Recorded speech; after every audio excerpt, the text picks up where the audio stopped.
আসসালামু আলাইকুম আরহামতুল্লাহি আবরাকাতু। সম্মানিত দিনী ভাই বোনেরা, আপনারা কেমন আছেন?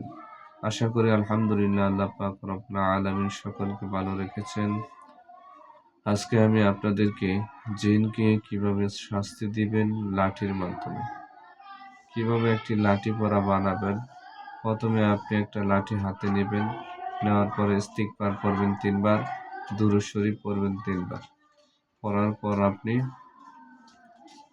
সূরা সাফফাতের প্রথম থেকে নিয়ে 10 আয়াত পর্যন্ত পাঠ করুন। 3 ইল্লাজিব পর্যন্ত পড়ুন। সাফফাত সাফফা, এখান থেকে শুরু করে 3 ইল্লাজিব পর্যন্ত আপনি 10 আয়াত পরিমাণ পাঠ করবেন।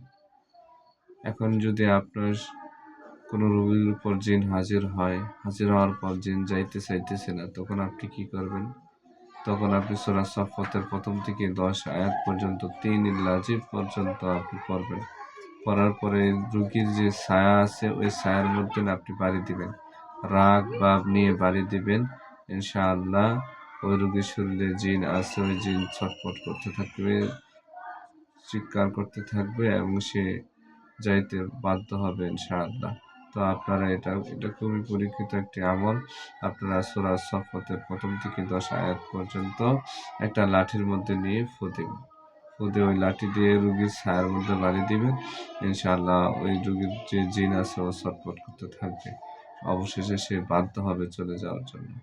সকলকেই এই আমলটি করার জন্য অনুরোধ করা হবে। আপনারা পরীক্ষা করে দেখবেন, যত মুতাব্বিরগণ আছেন সকলেই পরীক্ষা করে দেখবেন।